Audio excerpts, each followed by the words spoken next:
Welcome to my channel. ಮನಸ್ಸಿನ ಆಲೋಚನೆಯ ಶಕ್ತಿಯ ಬಗ್ಗೆ ಈಗ ತಿಳಿಯೋಣ. ಒಬ್ಬ ಗುರು ತಮ್ಮ ಶಿಷ್ಯರಿಗೆ ಮನಸ್ಸಿನ ಬಗ್ಗೆ ಉಪದೇಶ ಮಾಡುತ್ತಿದ್ದರು. ಅವರು ಹೇಳ್ತಾ ಇದ್ರು, ನಾವು ನಮ್ಮ ಬಗ್ಗೆ ಹೇಗೆ ಯೋಚಿಸುತ್ತೇವೋ ಹಾಗೆಯೇ ಆಗುತ್ತೇವೆ. ಒಂದು ವೇಳೆ ನೀವು ಯಾವಾಗಲೂ ಬಡವರಾಗಿ ಇದ್ದು ಬಿಡುತ್ತೇವೆ ಎಂದು ಯೋಚಿಸಿದರೆ ಸತ್ಯವಾಗಿ ಬಡವರಾಗಿಯೇ ಉಳಿಯುತ್ತೀರಿ. ಅದರ ಬದಲು ನಾನು ಹೇಗಾದರೂ ಮಾಡಿ ಖಂಡಿತವಾಗಿಯೂ ಶ್ರೀಮಂತನಾಗುತ್ತೇನೆ ಎಂದು ಯೋಚಿಸಿದರೆ ನಿಜವಾಗಿಯೂ ಶ್ರೀಮಂತರಾಗುತ್ತೀರಿ. ಏಕೆಂದರೆ ನಮ್ಮ ಎಲ್ಲ ವಿಚಾರಗಳನ್ನು ನಮ್ಮ ಸೂಕ್ತ ಮನಸ್ಸು ಕೇಳುತ್ತಾ ಇರುತ್ತದೆ. ಶ್ರೀಮಂತರಾಗುವ ವಿಚಾರವನ್ನು ಮನಸ್ಸಿನಲ್ಲಿ ತಂದರೆ ಆಗ ನಮ್ಮ ಸೂಕ್ತ ಮನಸ್ಸು ಅದಕ್ಕಾಗಿ ಹೊಸ ವಿಧಾನಗಳನ್ನು ಹುಡುಕಲು ಪ್ರಾರಂಭಿಸುತ್ತದೆ. ನಿಮಗೆ ಹೊಸ ವಿಷಯವನ್ನು ಕಲಿಯಲು ಪ್ರೇರೇಪಿಸುತ್ತದೆ. ಇದೇ ನಿಯಮ ಪ್ರಪಂಚದ ಪ್ರತಿಯೊಂದು ಕ್ಷೇತ್ರದಲ್ಲೂ ಅನ್ವಯಿಸುತ್ತದೆ. ನೀವು ಯಾವಾಗ ನನ್ನಲ್ಲಿ ಆತ್ಮವಿಶ್ವಾಸದ ಕೊರತೆ ಇದೆ ಅಂದುಕೊಳ್ಳುತ್ತಿದ್ದರೆ ನೀವು ಎಂದಿಗೂ ಆತ್ಮವಿಶ್ವಾಸದಿಂದ ತುಂಬಿರಲು ಸಾಧ್ಯವಿಲ್ಲ.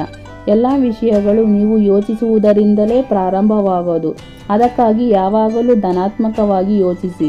ಎಂದಿಗೂ ಋಣಾತ್ಮಕ ವಿಚಾರಗಳನ್ನು ನಿಮ್ಮಲ್ಲಿ ಸುಳಿಯಲು ಬಿಡಬೇಡಿ. ನಿಮ್ಮ ಮನಸ್ಸೇ ಒಂದು ತೋಟ, ನೀವೇ ಅದರ ರಕ್ಷಕರು. ಅದಕ್ಕಾಗಿ ಋಣಾತ್ಮಕ ವಿಚಾರವನ್ನು ನಿಮ್ಮ ತೋಟದಲ್ಲಿ ನುಗ್ಗಲು ಬಿಡಬೇಡಿ. ಇಲ್ಲವಾದರೆ ಪೂರ್ತಿ ತೋಟವನ್ನೇ ಹಾಳು ಮಾಡುತ್ತದೆ. ಇಷ್ಟೆಲ್ಲ ಗುರುಗಳು ಹೇಳುತ್ತಿರುವಾಗ ಶಿಷ್ಯನೊಬ್ಬ ಕೇಳುತ್ತಾನೆ, ಗುರುಗಳೇ, ಮನಸ್ಸಿನ ಶಕ್ತಿ, ವಿಶ್ವಾಸದ ಶಕ್ತಿ ಮತ್ತು ಜೀವನದಲ್ಲಿ ದೊಡ್ಡದಾಗಿ ಯೋಚಿಸುವ ವಿಷಯದ ಬಗ್ಗೆ ಇನ್ನೂ ಸ್ವಲ್ಪ ವಿವರವಾಗಿ ಹೇಳುತ್ತೀರಾ? ಗುರುಗಳು ಮುಗುಳ್ನಗುತ್ತಾ ಹೇಳುತ್ತಾರೆ, ಖಂಡಿತವಾಗಿಯೂ ನಾನು ನಿಮಗೆ ಇವತ್ತು ಮನಸ್ಸಿನ ಶಕ್ತಿಯ ಬಗ್ಗೆ ಮುಖ್ಯವಾದ ಮಾತುಗಳನ್ನು ಹೇಳುತ್ತೇನೆ. ಧ್ಯಾನದಿಂದ ಕೇಳು. ಮೊದಲನೆಯದಾಗಿ, ನೀನು ಗೆದ್ದೇ ಗೆಲ್ಲುವೆ ಎಂದು ನಂಬಿಕೆ ಇಡು. ಗೆದ್ದೇ ಬಿಡುತ್ತೀಯ. ಸ್ವಯಂ ನಿನ್ನ ಮೇಲೆಯೇ ನಂಬಿಕೆ ಇಡುವುದನ್ನು ಕಲಿ. ಇದರಲ್ಲಿ ಬಹಳಷ್ಟು ಶಕ್ತಿ ಇರುತ್ತದೆ. ಜೀವನದಲ್ಲಿ ಬಹಳಷ್ಟು ಎತ್ತರಕ್ಕೆ ಹೋಗುತ್ತೇನೆ, ಬಹಳಷ್ಟು ಹಣ ಗಳಿಸುತ್ತೇನೆ ಎಂದು ನಂಬಿಕೆ ಇಡು. ಗೌರವ, ಆಸ್ತಿ, ಅಂತಸ್ತು ಎಲ್ಲವನ್ನೂ ಗಳಿಸುತ್ತೇನೆ ಎಂದು ನಂಬಿಕೆ ಇಟ್ಟರೆ ಖಂಡಿತವಾಗಿಯೂ ಪಡೆಯುತ್ತೀಯ. ಆದರೆ ನಿಮ್ಮ ಮೇಲೆ ನೀವು ನಂಬಿಕೆ ಇಡದೆ ನಾನು ಯಾವುದಕ್ಕೂ ಯೋಗ್ಯನಲ್ಲ, ಮುಂದುವರಿಯುವುದಿಲ್ಲ ಎಂದು ಎಂದಿಗೂ ಮುಂದುವರಿಯುವುದಿಲ್ಲ. ಅದಕ್ಕಾಗಿ ನಿಮ್ಮ ಮೇಲೆ ನಂಬಿಕೆ ಇಡುವುದನ್ನು ಕಲಿಯಿರಿ. ನಿಮ್ಮ ಮೇಲಿನ ನಂಬಿಕೆ ಬದಲಾಯಿಸಲು ಈ 3 ನಿಯಮವನ್ನು ಪಾಲಿಸಿ. ಮೊದಲನೆಯದು, ಯಾವುದೇ ಕೆಲಸವನ್ನು ಪ್ರಾರಂಭಿಸುವ ಮೊದಲು ನೀನು ಈ ಕೆಲಸದಲ್ಲಿ ಗೆದ್ದೇ ಗೆಲ್ಲುತ್ತೇನೆ ಎಂದು ಯೋಚಿಸಿ. ಯಾವತ್ತಿಗೂ ಸೋಲುತ್ತೇನೆ ಎಂದು ಯೋಚಿಸಬೇಡಿ. ಕೆಲಸ ಆರಂಭಿಸುವ ಮೊದಲು ನಾನು ಗೆದ್ದೇ ಗೆಲ್ಲುತ್ತೇನೆ ಎಂದು ಹೀಗೆ ಪೂರ್ತಿ ಆತ್ಮವಿಶ್ವಾಸದೊಂದಿಗೆ ಹೇಳಿಕೊಳ್ಳಿ. ಹೀಗೆ ಪದೇ ಹೇಳಿಕೊಳ್ಳಿ. ಎರಡನೆಯದಾಗಿ, ನಿಮಗೆ ನೀವೇ ನೆನಪಿಸಿಕೊಳ್ಳಿ, ನೀವು ಎಷ್ಟು ಮಾಡಬಹುದು, ಅದಕ್ಕಿಂತ ಹೆಚ್ಚು ಮಾಡುವ ಸಾಮರ್ಥ್ಯ ನಿಮಗಿದೆ ಅಂತ ಬೇರೆಯವರ ಬಗ್ಗೆ ಗಮನ ಕೊಡುವುದನ್ನು ಬಿಟ್ಟುಬಿಡಿ. ಏಕೆಂದರೆ ಜನ ದೇವರನ್ನೇ ಬಿಟ್ಟಿಲ್ಲ. ಅದಕ್ಕಾಗಿ ಜನರ ಮಾತುಗಳನ್ನು ಕೇಳುವುದು ಬಿಟ್ಟುಬಿಡಿ. ನಿಮ್ಮ ಮಾತುಗಳನ್ನು ಕೇಳಿ. ನಿಮ್ಮ ಅಂತರಾಳದ ಮಾತುಗಳನ್ನು ಕೇಳಿ. ಆ ಮಾತುಗಳು ಯಾವುದೆಂದರೆ, ನಾನೊಂದು ದಿನ ಮಹತ್ತರವಾದದ್ದನ್ನು ಮಾಡಿ ತೋರಿಸುತ್ತೇನೆ. ನನಗೆ ನನ್ನ ಮೇಲೆ ಸಂಪೂರ್ಣ ನಂಬಿಕೆ ಇದೆ. ಮತ್ತು ಮೂರನೆಯದು, ಯಾವಾಗಲೂ ದೊಡ್ಡ ಗುರಿಯನ್ನು ಆರಿಸಿ. ದೊಡ್ಡ ಗುರಿಗಳು ಮತ್ತು ಮಹತ್ತರವಾದ ಗುರಿಗಳು ಮನುಷ್ಯನಲ್ಲಿ ಬಹಳ ಪರಿಶ್ರಮ ಮತ್ತು ದೊಡ್ಡ ತ್ಯಾಗವನ್ನು ಮಾಡಲು ಪ್ರೇರೇಪಿಸುತ್ತದೆ. ಒಂದು ವೇಳೆ ಯಾರಾದರೂ ನಕ್ಷತ್ರಗಳು ತನ್ನ ಗುರಿಯಾಗಿಸಿಕೊಂಡರೆ ಕೊನೆ ಪಕ್ಷ ಚಂದ್ರನ ಅಂಗಳಕ್ಕಾದರೂ ಹೋಗುತ್ತಾರೆ. ಅದಕ್ಕಾಗಿ ಮಹತ್ತರವಾದ ಗುರಿಗಳನ್ನು ನಿರ್ಧರಿಸಿ ಅದನ್ನು ಸಾಧಿಸಲು ಸಂಪೂರ್ಣವಾಗಿ ಶ್ರಮವಹಿಸಿ. ನೆಪ ಹೇಳುವ ಕಾಯಿಲೆಗೆ ಚಿಕಿತ್ಸೆ ಮಾಡಿ. ಬಹಳಷ್ಟು ಜನ ಜೀವನದಲ್ಲಿ ಮಹತ್ತರವಾದುದನ್ನು ಮಾಡೋದಿಲ್ಲ. ಅದಕ್ಕೆ ಕಾರಣ ನೆಪ ಹೇಳೋದು. ಕೆಲವು ನೆಪಗಳಿರುತ್ತವೆ. ಹೇಗೆಂದರೆ, ನನ್ನಲ್ಲಿ ಅಷ್ಟೊಂದು ಬುದ್ಧಿ ಇಲ್ಲ, ನನ್ನ ಆರೋಗ್ಯ ಸರಿಯಿಲ್ಲ, ನನ್ನ ವಯಸ್ಸು ಮೀರಿಬಿಟ್ಟಿದೆ, ನನ್ನ ಅದೃಷ್ಟ ಕೈ ಹಿಡಿತಿಲ್ಲ, ನನ್ನ ಸಮಯ ಸರಿಯಿಲ್ಲ. ಒಂದು ವೇಳೆ ನೀವು ಜೀವನದಲ್ಲಿ ಮುಂದುವರಿಯಬೇಕೆಂದರೆ ಈ ಥರ ನೆಪ ಹೇಳುವುದನ್ನು ಹಿಂದಿನಿಂದಲೇ ನಿಲ್ಲಿಸಿಬಿಡಿ. ಹಾಗೆ ನೆಪ ಹೇಳುವುದರ ಬದಲಾಗಿ ಈಗ ನಿಮ್ಮಿಂದ ಏನಾಗಬಹುದೆಂದು ನೋಡಿ. ತಕ್ಷಣವೇ ದೊಡ್ಡದೇನಾದರೂ ಮಾಡಲಾಗದಿದ್ದರೆ ಚಿಕ್ಕದರಿಂದ ಪ್ರಾರಂಭಿಸಿ. ಅದನ್ನೇ ದೊಡ್ಡದಾಗಿಸಿ. ಪ್ರತಿಯೊಬ್ಬ ಮನುಷ್ಯ ಇಂದು ಯಶಸ್ವಿಯಾಗಿದ್ದಾನೋ ಒಂದಲ್ಲ ಒಂದು ದಿನ ವಿಫಲ ಆಗಿರುತ್ತಾನೆ. ಅದಕ್ಕಾಗಿಯೇ ನೀವೇ ನಿಮಗೆ ಪ್ರೋತ್ಸಾಹಿಸಿಕೊಳ್ಳಿ. ಬೇರೆಯವರಿಂದ ನಿರೀಕ್ಷಿಸಬೇಡಿ. ದಿನವೂ ಸ್ವಲ್ಪ ಸಮಯ ಏಕಾಂತದಲ್ಲಿ ಕಳೆಯಿರಿ. ಧ್ಯಾನ ಮಾಡಿ, ವ್ಯಾಯಾಮ ಮಾಡಿ. ನಿಮ್ಮ ಮನಸ್ಸನ್ನು ಹಗುರವಾಗಿಡಲು ಪ್ರಯತ್ನಿಸಿ. ಮುಂದೆ ಸಾಗಿರಿ. ಗುರಿಯೇ ಇಲ್ಲದ ಜೀವನ ಹೆಂಗೆ ಎಂದರೆ ತಲುಪದೇ ಇರುವ ದೋಣಿಯಲ್ಲಿ ಸಂಚರಿಸುವ ಹಾಗೆ. ಹೀಗಿದ್ದರೆ ತಲುಪುವುದಾದರೂ ಹೇಗೆ?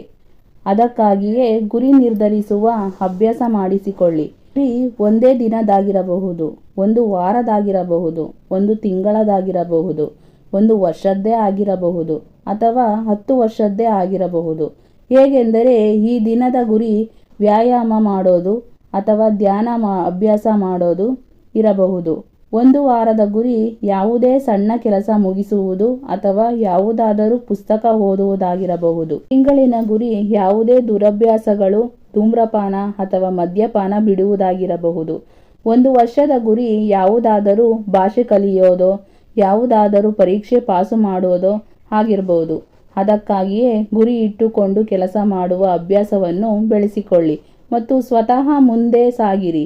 ಹೀಗೆ ನಿಮ್ಮ ವ್ಯಕ್ತಿತ್ವ ಇನ್ನೊಬ್ಬರ ಆಯಾಮ ಪಡೆದುಕೊಳ್ಳುತ್ತದೆ.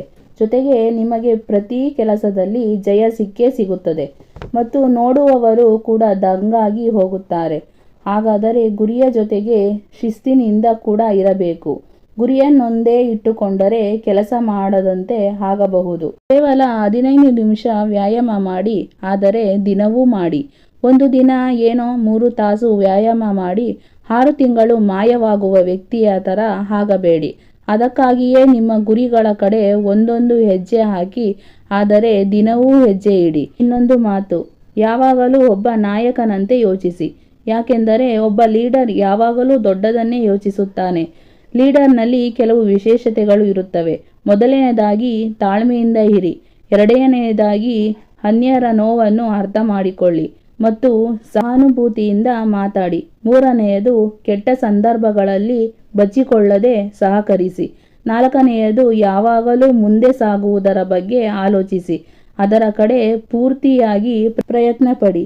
ಐದನೆಯದು ಕೆಟ್ಟ ಸಮಯದಲ್ಲಿ ಜನರಿಗೆ ಪ್ರೋತ್ಸಾಹಿಸಿ. ಆರನೆಯದು ಎಂದಿಗೂ ಅಹಂಕಾರ ತೋರಿಸಬೇಡಿ. ಏಳನೆಯದು ಮುಂಬರುವ ಸಮಯಗಳನ್ನು ಹೇಗೆ ಎದುರಿಸುವುದು, ಯಾರ ಜೊತೆ ಏನು ಮಾತಾಡೋದು ಅಂತ ಯಾವಾಗಲೂ ಏಕಾಂತದಲ್ಲಿ ಮೊದಲೇ ಯೋಚಿಸಿ. ಋಣಾತ್ಮಕ ಮಾತುಗಳು ಆಡುವ ಜನರ ಬಾಯಿಗೆ ಗಮನ ಕೊಡಬೇಡಿ. ಅವರ ಮಾತುಗಳನ್ನು ಅಸಡ್ಡೆ ಮಾಡುತ್ತಾ ಮುಗುಳ್ನಗುತ್ತಾ ಮುಂದೆ ಸಾಗಿ. ಯಾಕೆಂದರೆ ನಿಮ್ಮ ಮುಂದೆ ತುಂಬ ಒಳ್ಳೆಯ ಗುರಿಗಳಿವೆ. ನಿಮ್ಮ ಶಕ್ತಿ ಅವುಗಳಿಗಾಗಿ ಉಳಿಸಿ ಇಡಿ.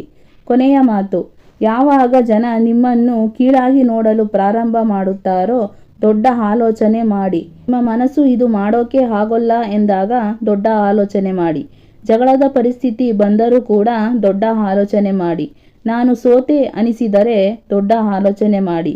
ಸಂಬಂಧದಲ್ಲಿ ಬಿರುಕು ಬೀಳುತ್ತಿದ್ದರೆ ದೊಡ್ಡ ಆಲೋಚನೆ ಮಾಡಿ. ಸಮಯ ಸರಿ ಇಲ್ಲ ಅಂದರೆ ದೊಡ್ಡ ಆಲೋಚನೆ ಮಾಡಿ. 4 ದಿಕ್ಕಿನಿಂದ ನಿರಾಸೆ ಇದ್ದರೆ ದೊಡ್ಡ ಆಲೋಚನೆ ಮಾಡಿ. ಈ ರೀತಿ ಜೀವನದ ಪ್ರತಿ ಪರಿಸ್ಥಿತಿಯಲ್ಲಿ ದೊಡ್ಡ ಆಲೋಚನೆ ಮಾಡಿ. ದೊಡ್ಡ ಆಲೋಚನೆಗಳು ಪವಾಡವನ್ನೇ ಮಾಡುತ್ತವೆ. ಹಾಗಾದರೆ ಈ ಪವಾಡವನ್ನು ಉಪಯೋಗ ಮಾಡಿಕೊಳ್ಳಿ. ಜೀವನದಲ್ಲಿ ಮನಸ್ಸು ಮಾಡಿದ ಯಶಸ್ಸು ಗಳಿಸಿ. ಗೆಳೆಯರೇ, ಈ ವಿಡಿಯೋಯಿಂದ ಕಲಿಯಲು ಬಹಳ ವಿಷಯಗಳು ಸಿಕ್ಕಿರಬಹುದು ಎಂದು ಭಾವಿಸಿದ್ದೇನೆ. ಈ ವಿಡಿಯೋದಲ್ಲಿ ಬಹಳ ಇಷ್ಟವಾದ ಪಾಯಿಂಟ್ ಯಾವುದೆಂದು ಕಮೆಂಟ್ನಲ್ಲಿ ತಿಳಿಸಿ. ಗುರಿ ಸಾಧಿಸಲು ಇಂದಿನಿಂದಲೇ ಪ್ರಾರಂಭಿಸಿ. ಮತ್ತೆ ಸಿಗೋಣ ಮುಂದಿನ ವಿಡಿಯೋದಲ್ಲಿ. ಅಲ್ಲಿಯವರೆಗೂ